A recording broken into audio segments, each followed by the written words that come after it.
Pagi, mudah-mudahan semuanya sehat walafiat. Oke, semua yang diciptakan ada tujuan. Rumah ini diciptakan untuk ditinggali. Kendaraan diciptakan untuk dikendarai. Baju dijahit untuk kita pakai. Begitu juga manusia diciptakan pasti ada tujuan. Tapi tidak banyak orang yang memikirkan apa tujuan kehidupan kita. Kita hanya tahu bahwa tujuan mobil adalah untuk kita kendarai, tujuan rumah untuk kita tinggali, tetapi proses tujuan penciptaan Anda untuk apa? Tidak banyak kita mau memikirkan. Ini yang penting supaya kita bisa memiliki semangat, supaya kita menjadi unstoppable, agar kita punya makna atau meaning, sehingga kita punya purpose atau tujuan sejati. Awalnya saya juga tidak tahu sebenarnya apa gitu. Saya menjadi seorang dosen berprofesi lebih kurang 7 tahun sebagai pegawai negeri dari tahun 1988 lah saat itu.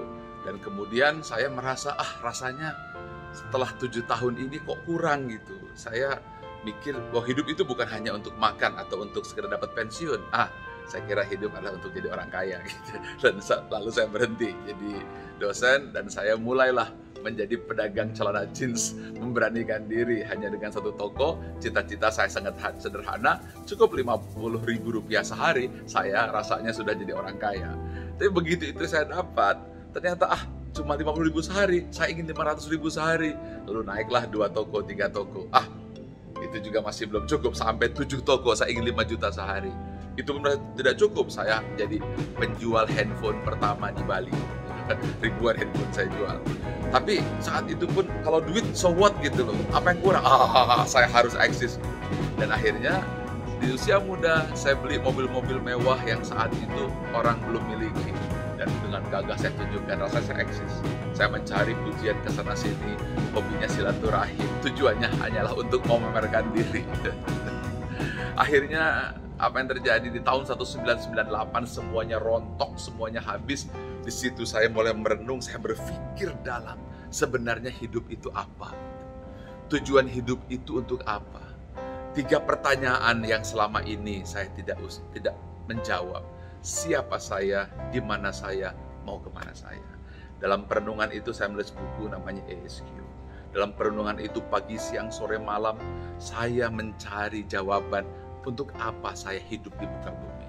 Alhamdulillah, saya menemukan passion saya menemukan misi kehidupan saya, dan saya menemukan untuk apa saya hidup di muka bumi. Lalu saya tentukan misi hidup saya, bahwa saya ingin menjadi seorang pembicara yang bisa menginspirasi dunia. Dan saya ingin menciptakan sebuah dunia di mana manusia-manusianya hidup secara seimbang. Bukan hanya mengandalkan otak, tetapi punya keseimbangan jiwa dan hati. Maka lahirlah buku ESQ. Dari situ saya mulai memberikan kontribusi, dan akhirnya dengan segala kerendahan hati, malah yang jadi Menara 165 bisa berdiri. Apa yang saya ingin sampaikan di sini, jarang sekali kita mau memikirkan tentang tujuan hidup kita sebenarnya. Mereka, para orang-orang yang berhasil dan jaya adalah mereka yang pernah mau meluangkan waktu untuk memikirkan sebenarnya apa misi kehidupan dia yang sesungguhnya. Apabila itu sudah ditemukan, maka langkah kedua, dia harus mampu menemukan apa yang paling disukai olehnya. Kalau itu sudah ditemukan, maka dia pun harus mampu menentukan apa kelebihannya. Contoh, saya menyukai mengajar. Saya menyukai berkontribusi memberi ilmu, dibayar atau tidak dibayar. Dan saya memiliki kelebihan selalu tersenyum positif.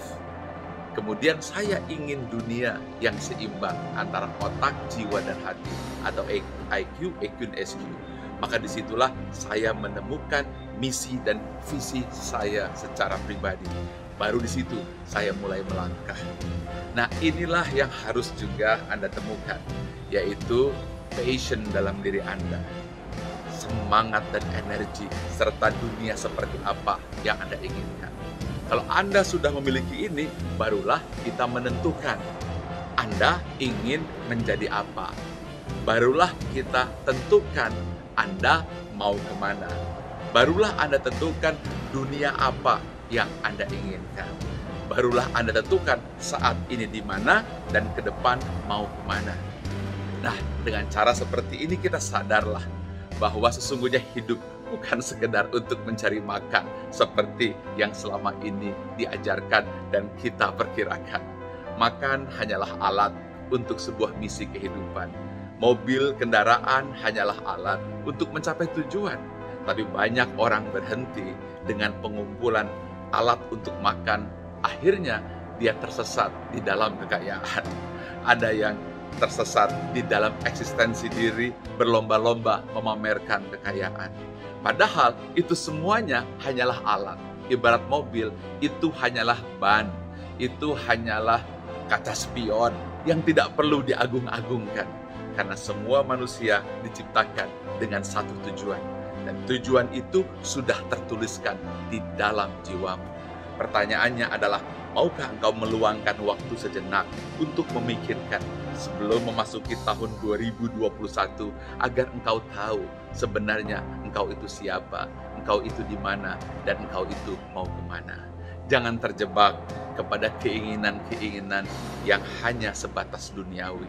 Jabatan yang tinggi itu alat. Rumah yang bagus itu alat. Bahkan termasuk keluarga yang baik itu juga alat untuk tujuan mencapai misi kehidupan sebagai seorang hamba di muka bumi.